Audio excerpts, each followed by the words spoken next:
आप भगवान की भक्ति में रम रहे हो। भगवान ये कभी नहीं देखता कि तुम ब्राह्मण हो कि क्षत्रिय हो कि वैश्य हो कि शूद्र हो।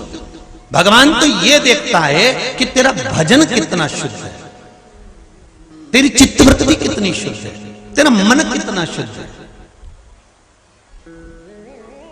अरे रविदास जी तो चमड़े का जूता बनाते थे।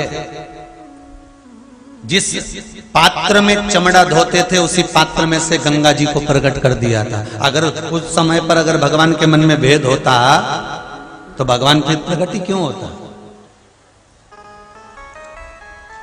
आज के जमाने में दुनिया के लोग हिंदू धर्म को तोड़ने में लगे हुए हैं। उन्होंने कह दिया कि शूद्र अलग है तो क्षत्रिय अलग है तो वैश्य अलग है तो ब्राह्मण अलग है। कभी वेदों को उठाकर देखना, कभी हमारे हिंदू धर्म के वेदों को खोल कर देखना, उसमें एक ही चीज लिखी है कि सनातन धर्म के अंतर्गत सब मनुष्य है। क्या है? सब मनुष्य। और सनातन धर्म के अंतर्गत कोई मनुष्य तत्व से दूर है ही नहीं, सब मानव।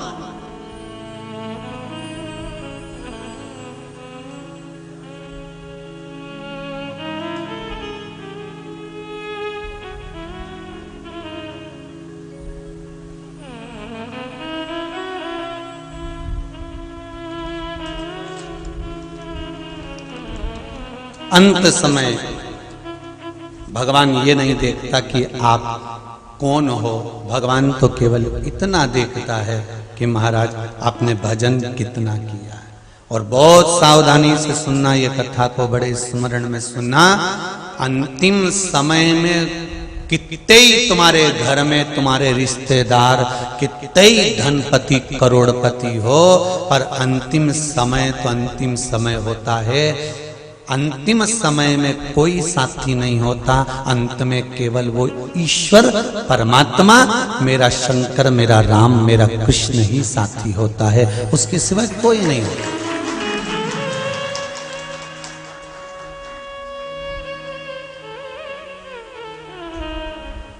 अभी स्वर को किला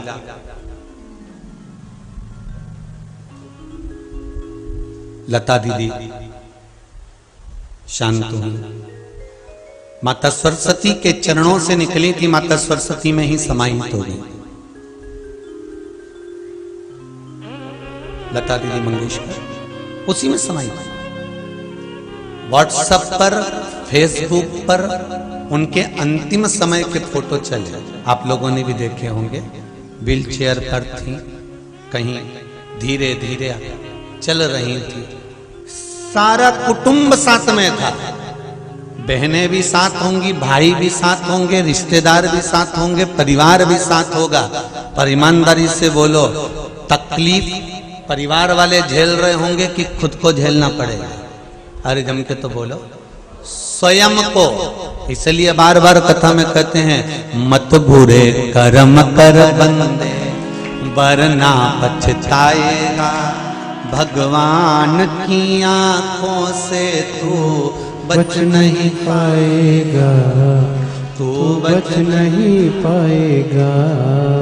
मरने वाला व्यक्ति, जिसके प्राण छूट रहे होते हैं, दुख उसको झेलना पड़ता है, कष्ट उसको झेलना पड़ता है, तकलीफ उसको झेलना पड़ती है। कोई कितने भी तुम्हारे अच्छे रिश्तेदार हो, तुम्हारे लिए रात दिन खड़े हैं, तुम्हें घुमाने भी ले जाएंगे, फिराने भी ले जाएंगे, तुम्हें लड्डू भी खिलाएंगे, थूली भी खिलाएंगे, तुम्हें दूध भी पिलाएंगे, तुम्हें चाय भी पिलाएंगे, अपने हाथों से पिलाएंगे। पर मरने वाला जो जीव होता है, प्राण त्यागने वाला जो जीव होता है, कष्ट उसको भोगना पड़ता है। अंतिम समय में उससे तो पूछो कि उसकी गति क्या होती है। तुम तो कह रहे हो कि लो चाय पी लो, लो दूध पी लो, लो थूली खा लो, पर उसके शरीर में जब इंद्रियां सब शिथिल हो जाती हैं, सारा शरीर जब बेकार हो जाता है, डॉक्टरों ने भी देख लिया कि खूब अब नस देखो कितना कितना विचित्र शरीर है। जरा हॉस्पिटल में जाकर तो देखो, जो भगवान का द्वार नहीं ढूंढता, अंत में हॉस्पिटल में डॉक्टर उनके हाथ में नस ढूंढता।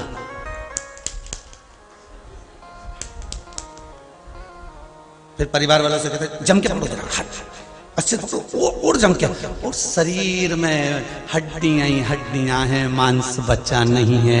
डॉक्टर कह रहा है देखो नस दिखी नहीं रही है, ये हाथ में देखो, ये में दिखेगी, एक दिखी डॉक्टर साहब, बस उसी को देखना है, सुई उसी में लगा दी। अब पड़ा हुआ है, आंखों से आंसू बह रहा है, केवल उस ईश्वर को याद कर रहा है। मैंने तेरा द्वार नहीं ढूंढा, इसलिए डॉक्टर मेरे शरीर में नस ढूंढ रहा है। तेरा द्वार ढूंढ लेती तो तू ये पलंग पर मुझे पटकता नहीं, सड़ने नहीं देता, डायरेक्ट लेकर चले जाता। द्वार ढूंढना उस परमात्मा, और जिसने मेरे परमात्मा का द्वार ढूंढ लिया, जिसने मेरे शंभु मेरे शंकर का द्वार ढूंढ लिया, जिसने शिव भक्ति को ढूंढ लिया, फिर अंत समय में भोगना नहीं पड़ेगा, क्योंकि तुम्ही ने दर्द दिया है, तुम्ही दवा। अंतिम बिंदु उसी का, सुख वो देगा, दुख वो देगा, कष्ट वो देगा, जो कुछ देना है ये उसके हाथ। पर आदत हमारी बुरी है ना, हम अहंकार को थोड़ा सा झलका देते हैं।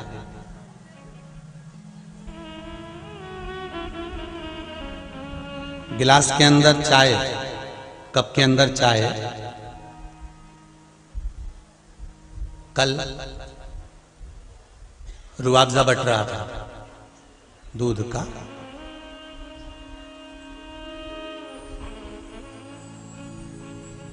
पनीर फैक्ट्री वालों के यहाँ की कथा है, तो रुआवजा तो बट नहीं है, तो दूध का रुआवजा बट रहा था, हम देख रहे थे, तो एक बापड़ा बेचारा यूं पी रहा था, और पीते पीते दूसरा इधर से आ गया।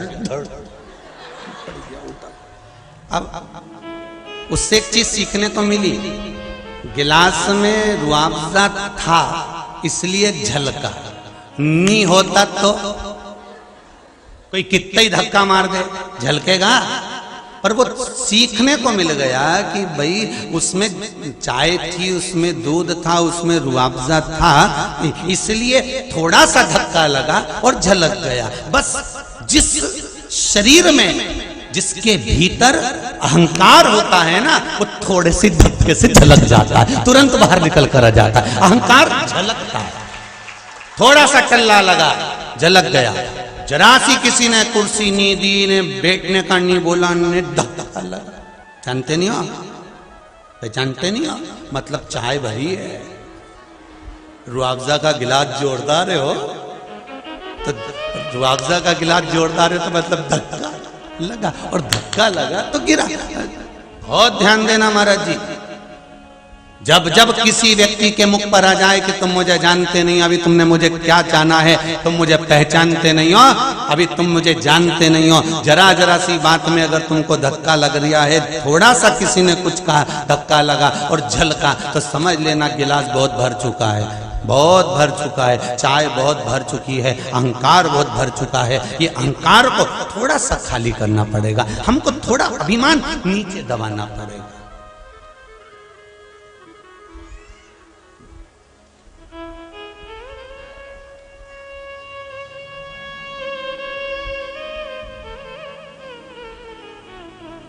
किसी ने बाहर से पत्र लिखकर भेजा है, अब हम बुलवाएं, हमारे कक्ष में रखा है, उसमें एक बहन ने और भाई ने, दोनों ने थोड़ा थोड़ा पत्र में लिखा है। देखो कल यहाँ लेके आए, सामने लिखा, तो उसमें लिखा है, गुरुजी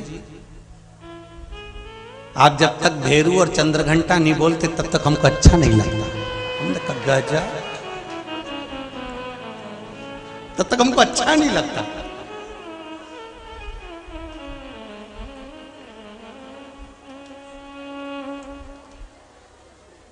उन्होंने अपना नाम भी लिखा है? पहले सबसे पहले लिखा आपका भेरू, आपकी चंद्रघंटा, और नीचे अपना देखो सर में पलंग पे रखा होगा पत्र, ढूंढो जरा, हम जो किताबन पढ़ते हैं ना उसमें रखा होगा, देखो जरा अगर मिल जाए, उसमें लिखा मिल जाएगा है आपका भेरू, आपकी चंद्रघंटा, और नीचे उन दोनों का नाम भी लिखा है। औरंगाबाद से आया है, शंभु। शिव कृपा ही ऐसी करुणा।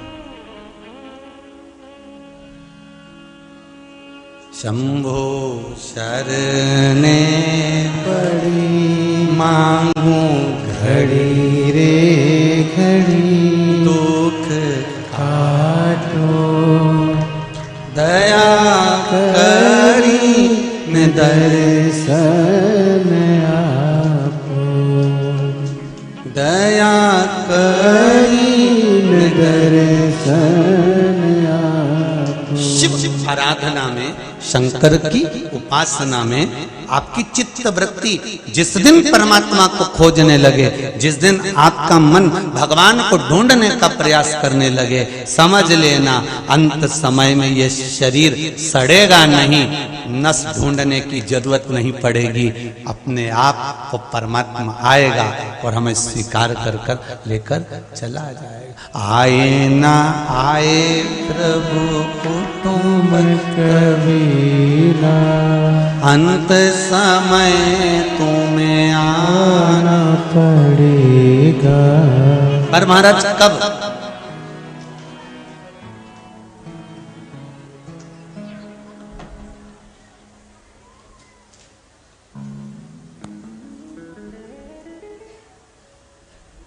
कोई जाए ना जाए, अंतिम बिंदु है, अंतिम बिंदु। दो जगह पर किया गया कीर्तन, दो जगह पर लिया गया भगवान का नाम, दो जगह पर किया गया स्मरण, कोटि कोटि पुण्य फल प्रदान करता है। समझ लेना जरा।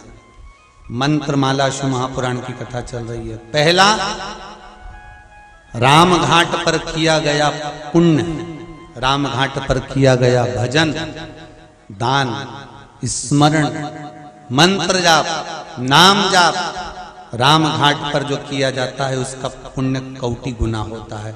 दूसरा, शमशान में बैठकर जब तक अंतिम संस्कार किसी का चल रहा है और आप उसको छोड़ने के लिए गए हो, उसको छोड़ने के लिए पहुंचे हो और उसका जब तक क्रियाक्रम नहीं हो जाता तब तक अगर आप बैठे हो, उतनी देर में भगवान शिव के नाम का स्मरण घट की जिह्वा से, बाहर की जिह्वा से नहीं, घट की जिह्वा से उस चिता की ओर देखकर करते रहो, उसका भी पुण्य कोटि गुना है, कोटि। राम राम रटते रहो जब तक घट में प्राण, कबहू तो दीन दयाल के भनक पड़ेगी कान। कभी तो उसको सूचना मिलेगी।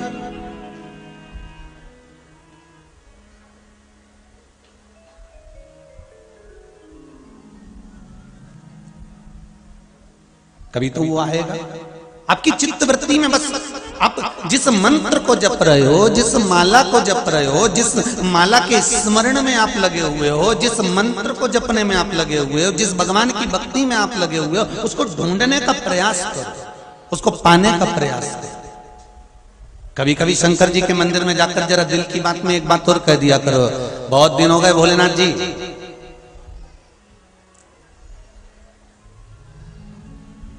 बहुत दिन हो गए,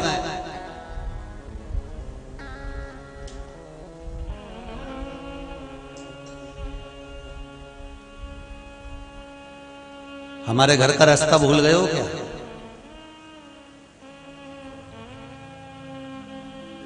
कभी कभी आते आते नंदी के कानों में भी कह सकते हो, मेरे बाबा मेरा घर का रास्ता भूल गए नंदी। ओ वृषभ, ओ नंदी, तो मेरे बाबा से कहे कि बाबा मेरे घर पर आए, बड़ा दुख है मेरे जीवन में, बहुत बहुत तकलीफ, पर लाखों के दुखड़े जो तू हर गया डमरू वाले, मेरे दुखड़ों को देख कर क्यों डर गया डमरू वाले। आप उससे कहोगे वो सुनेगा, और सुनेगा तो आएगा जरूर। एक पत्र में लिखा है,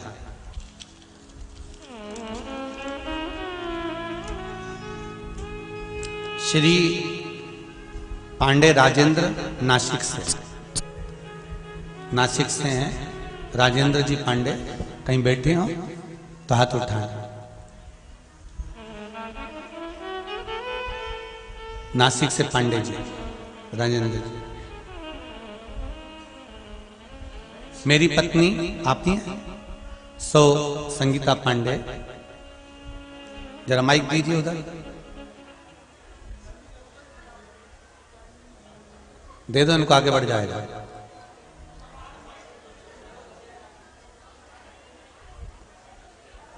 आपने पत्र में लिखा है, गुरुदेव मेरी पत्नी संगीता पांडे तथा मेरे लड़के को 3 डॉक्टरों से आंखों का चेकअप करवाया था। पत्नी को दोनों आंखों में मोतियाबिंद था तथा लड़के को आंखों में कांच बिंद था। श्री शिवाय नमस्तुभ्यं। माइक पास में लीजिए। श्री शिवाय नमस्तुभ्यं। हाँ गुरु जी। कहाँ से आए हैं आप? मैं नासिक से आई हूँ। नासिक से आए। क्या नाम है आपका? संगीता पांडे जी। और बेटे का नाम श्याम पांडे जी। हमारे दोनों को डॉक्टर ने आंखें की बीमारी बताई थी। माइक पास में लो, आवाज नहीं आ रही। हाँ, मुझे मोतिया बिंदु और लड़के को काज बिंदु बताया था जी। उसका ऑपरेशन, मेरा ऑपरेशन, दोनों के से हम परेशान थे, लेकिन आपके जो उपाय है शिव पुराण के वो किए। चेक करने गए तो डॉक्टर बोले कोई उनके बात का ऑपरेशन करने, आपको तो कोई भी बीमारी नहीं है। राधे। नासिक में कहाँ रह रहे हैं आप लोग? पंचवटी में। पंचवटी में विराजित। श्री शिवाय। अब ठीक है दोनों? वो भी ठीक है। और मेरी बीपी की गोली 2004 से चालू थी, वो भी बंद हो गई। बीपी की गोली भी बंद हो गई। मैं श्री शिवाय नमस्तुभ्यं बोल के सवेरे पानी पी ली थी, वो बीपी चेक करने गई, 80/120 आता है। जय हो।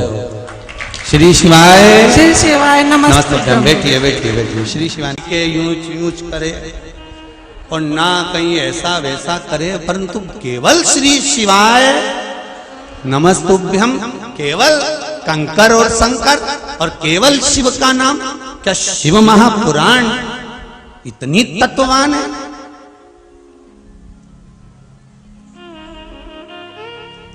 कि जिसका मात्र स्मरण कर लो। और आपसे भी निवेदन है, जितने आस्था चैनल पर सुन रहे हो, जितना फेसबुक यूट्यूब पर कथा सुन रहे हो, दिल से सुनना, हृदय लगाकर सुनना और अपनी कामना कर कर बाबा से कहकर सुनना। 3 महीने की तारीख भी लिख कर रख लो कि मैंने इस तारीख को पूरी शिव महापुराण की कथा सुनी।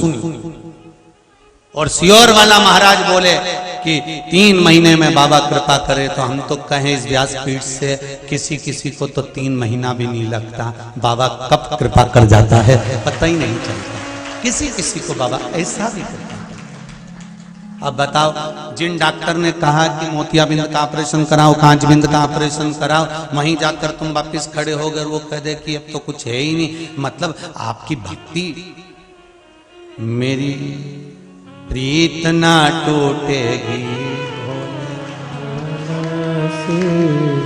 भोले बाबा से, डमरू बाला से, मेरी प्रीत ना टूटेगी भोले बाबा से। आपकी भक्ति, आपका विश्वास अगर प्रबल है तो फिर ये सब बीमारियां, रोग धोग, ये सब बाबा सब अपने ऊपर ले लेता है। आप तो करो भजन शिव का। बस शिव महापुराण की कथा वही कह रही है। आप शंकर का दरवाजा ढूंढो, आप शिव का द्वार ढूंढो, आप शंकर की चौखट ढूंढो, आप शंकर का इस अमृतमय तत्व शिव महापुराण को ढूंढ लो, फिर बाद में जरूरत नहीं किसी को कुछ ढूंढने की।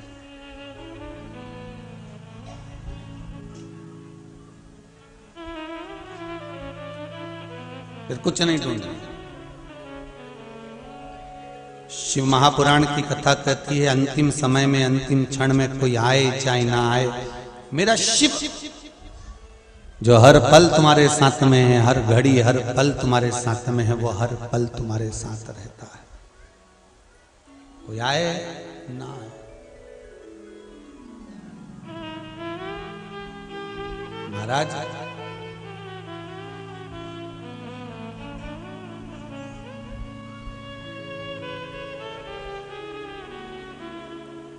अंतिम समय में जब परिवार वाले भी आग लगाकर चले जाते हैं, तब तुम्हारे पास कोई नहीं रहता, तब एक ही रहता है, वो मेरा ओगड़दानी, मेरा शिव, मेरा शंकर रहता है। इससे तो आगे भजन ही है साथी, भजन के बिना तू अकेला रहेगा। अरे मन ये 2 दिन का मेला रहेगा, कायम ये जग का झमेला रहेगा। बस इससे ज्यादा कुछ नहीं।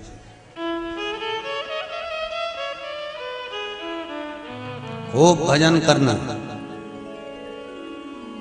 दोनों चीज अच्छे से करो, भजन भी जम के बोलो, हमने तो बोला ही नहीं, फिर भी आपको इतना ज्ञान है, 2 चीज में से एक का ज्ञान तो आप जन्म लेते से ले लेते हो, है?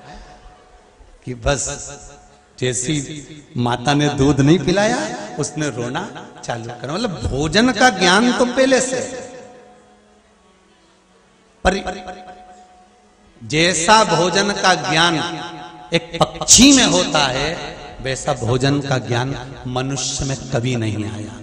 पक्षी जब जब दाना चुगता है, अपनी उस शीश को झुकाता है कि तेरा धन्यवाद जो एक दाना दिया, फिर उठाएगा, फिर झुकाएगा, धन्यवाद, फिर उठाएगा, फिर झुकाएगा। पक्षी भगवान को हर दाने को खाते खाते बारंबार धन्यवाद देता है, और इंसान भरपेट खाने के बाद अपने आप को धन्यवाद देता है। वो तो मैं नहीं बैठूंगी, दुकान तो चले ही नहीं, वो तो मैं चला रहा हूं, मैं संभाल रहा हूं, मैं कर रहा हूं, नहीं तो ये वो है।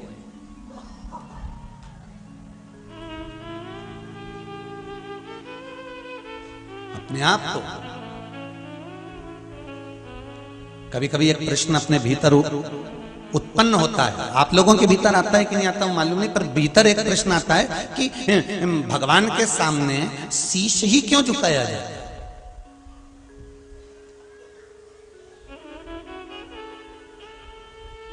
केवल मस्तक भगवान के सामने क्यों झुकाया जाता है? तो कहीं कहीं ऐसा लगता है कि मर्ज, कर्ज और फर्ज तीनों इसी में भरा होता है। मर्ज, कर्ज और फर्ज सब इसी में भरा होता है। इसीलिए भगवान के आगे झुकाने के लिए ये शीश होता है, और भगवान भी कहता है झुका ले, जिंदा है तब तक झुका ले, मरने के बाद तो तेरी औलाद भी तेरी खोपड़िया फोड़ेगी। आधा जला होगा, चिता पर लेटा होगा, आधा शरीर जल गया होगा, और समझदार समझदार गांव के लोग झांक झांक के देखते आएंगे पका कि नहीं पका। खोपड़िया देखते हैं शमशान में, समझदार लोग जाते हैं, जाओ जरा देख के आओ खोपड़िया पकी कि नहीं पकी, फिर वो झांक के देखेगा। अच्छा, भगवान इनको दृष्टि भी ऐसी देता है कि वो जलती हुई आग में देख भी लेता है पक गया। यहां तो आज तक समझ में नहीं आई, वो अंगारा में बाटी धरी रहे तो समझ में नहीं आया, जब तक निकालो पकी उनके दबा के देखे तब समझ पक गई, नहीं तो अंगारा में पड़ी पड़ी नहीं सूझे कि इनमें राख इतनी लग गई, इतनी राखोड़ी में दर गई कि वो समझ में ही नहीं आया कि पकी कि नहीं पकी। फिर अंगारा में से निकाल के कपड़ा में से झड़ा के फिर बाटी को देखो तो समझ में आए ये तो कच्ची है, वापिस धरो वापिस धरो। पर इनके ना जाने कहां से इतनी अकल आ जाए, इतनी बुद्धि आ जाए, इतनी चित्त आ जाए कि तुरंत देख के पहचान जाए। और जैसे उन्हें हाथ का इशारा करा, सब तो इंतजार में बैठे थे कि जल्दी से इशारा करें और हम बन जाएं, और दौड़ के चले और इन्हें बांस उठाया, उनमें घी भरा और सबसे पहले खुपड़िया फोड़ी और डंडा बांस फेंका, और फिर बस आंख में से आंसू, जैसी खुपड़िया फूकी। अब घर आते से तैयारी चालू हो गई।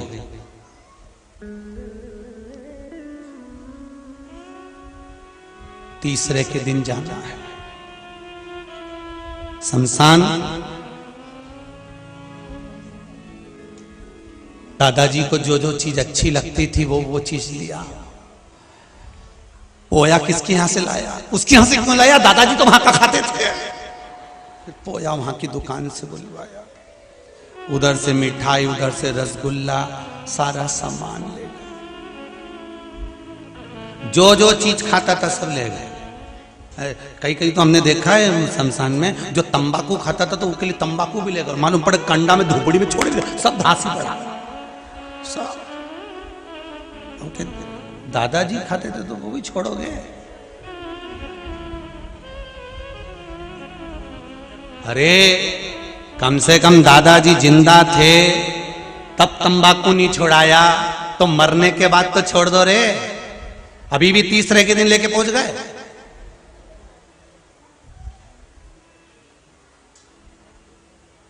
फिर इतने में अंदर से आवाज आई, उनकी प्रिय थी। तो अब इतना मन में आया कि प्रिय तो तू भी थी, चली जा। प्रिय थी, एक प्रिय को यहाँ छोड़ गए, तंबाकू प्रिय बदल दी। अरे बाबा, अंत समय प्रभु हरे वचन दिया तो निभाना पड़ेगा। आए ना आए प्रभु कुटुंब कबीला, अंत समय प्रभु आना पड़ेगा। भगवान से निवेदन करो, भगवान की भक्ति में जितना रमोगे अंत समय में कोई साथी नहीं होगा महाराज, कोई नहीं। सब कहने के होंगे, अंत में अगर कोई साथ देगा तो वो मेरा शिव, मेरा राम, मेरा कृष्ण, मेरा परमात्मा अंतिम समय में तुम्हारे पास में खड़ा रहेगा और कह देगा कि चिंता मत करना। तुझे चिंता करने की जरूरत नहीं है, ये लोग चिता में रख कर आएंगे, तो चिंता मत करना, मैं बैठा हूं।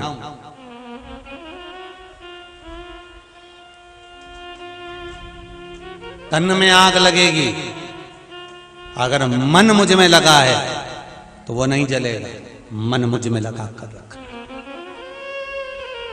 पर भ्रांतियों से दूर, भ्रम से दूर। राम घाट पर भी ब्राह्मण, क्षत्रिय, वैश्य और शूद्र चारों जाते हैं, और शमशान घाट में भी ब्राह्मण, क्षत्रिय, वैश्य और शूद्र चारों जाते हैं। वहां भी जाति नहीं पूछी जाती, शमशान घाट में भी जाति नहीं पूछी जाती।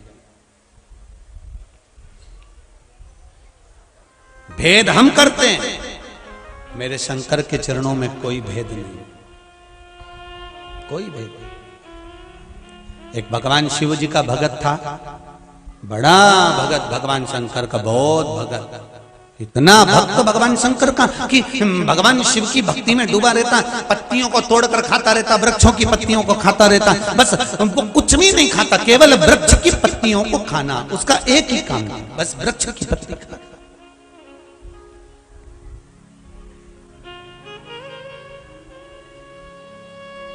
और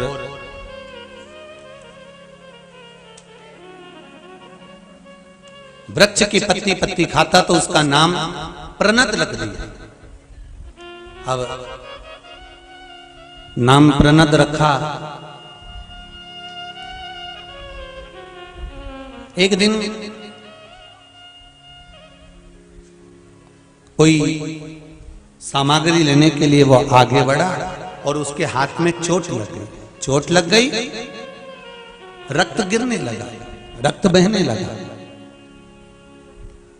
जब रक्त भूमि पर गिर रहा था तो रक्त की जगह पहले तो थोड़ा सा रक्त गिरा और रक्त गिरने के बाद में जब उसके हाथ में से गिरना चालू हुआ तो पेड़ की जो पत्ती खाता था उस पत्ती का रस गिरना चालू हो गया। अन्न तो उसने खाया ही नहीं था कई वर्षों तक, केवल पत्ती, पर रक्त की जगह पत्ती का रस जमीन पर गिर रहा था। 2-4 लोगों ने देखा कि पत्ती का रस शरीर में से, यहाँ तो रक्त गिरना चाहिए था और यहाँ तो पत्ती का रस गिर रहा है। तो लोगों ने कहा ये तो बड़ा विचारणीय है, बड़ा, और ये शिव भक्त है, शंकर का भक्त है, शंकर का भक्त है, इसलिए ये तो बड़ा आनंदित हो गया। तो लोग अब उसको जब पूछने लगे, उसको जब पूजने लगे तो उसके भीतर अहंकार उत्पन्न हो गया, उसके भीतर अभिमान आ गया। एक बात इस व्यासपीठ से जरूर कहेंगे कि अगर भगवान की आप भक्ति करते हो, भगवान का भजन करते हो, भक्ति करते हो, स्मरण करते हो, चाहे आप राम जी की भक्ति कर रहे हो, कृष्ण जी की भक्ति कर रहे हो, माता रानी की भक्ति कर रहे हो, या शंकर जी की भक्ति कर रहे हो, या आप किसी भी देवी देवता की भक्ति कर रहे हो, और वो देवी देवता की भक्ति करते करते करते करते आप भगवान से इतने जुड़ जाओगे, इतने जुड़ जाओगे कि हो सकता है कि आपके वचन सत्य होने लगेंगे। जब आपके वचन सत्य होने लगेंगे तब कई लोगों के अगर वचन सत्य होते चले जाएं तो आपके भीतर वो अभिमान प्रकट नहीं होना चाहिए।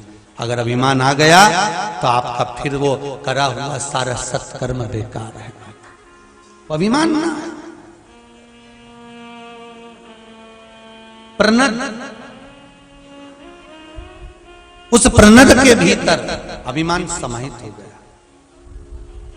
और प्रणत के भीतर जब अभिमान आया, भगवान शंकर ने देखा कि मेरा भक्त है और ये अभिमान में डूब गया है, अहंकार में डूब गया है। अभी कथा में कहा था गिलास में अगर चाय है धक्का लगेगा झलकेगी, उसी तरह अहंकार झलकने लगा। अभिमान जब झलकने लगा, अभिमान जब दिखने लगा, तब अभिमान जब झलका तो शिव को लगा कि मेरा अच्छा भगत ये अभिमान में पड़कर नष्ट हो जाएगा। तब शिव ने उसका अभिमान तोड़ना चाहा।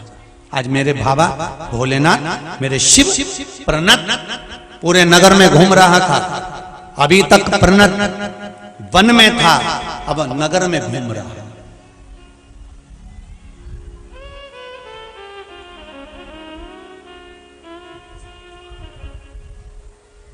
और नगर में घूमते घूमते वहीं पर जब वापिस जंगल में पहुंचा, वन में पहुंचा, और जंगल में जाते से ही प्रणत जैसे जंगल में जाकर बैठा, तभी मेरे भगवान शंकर एक बूढ़े का रूप रख लिए, एक बुजुर्ग का रूप रखे, और बूढ़े का रूप रखकर भगवान शिव उस प्रणत के पास में आ गया और बड़े बड़े प्रेम से उसके पास बैठ गए और शिव नाम का, स्वयं राम नाम का जाप करने लगे।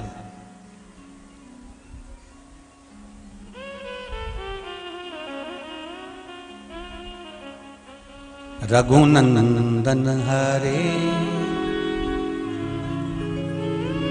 कौशल्यानंदन हरे दशरथ नंदन हरे रघुनंदन हरे। महाराज राम नाम का जाप करने में शिव जी लगे। राम नाम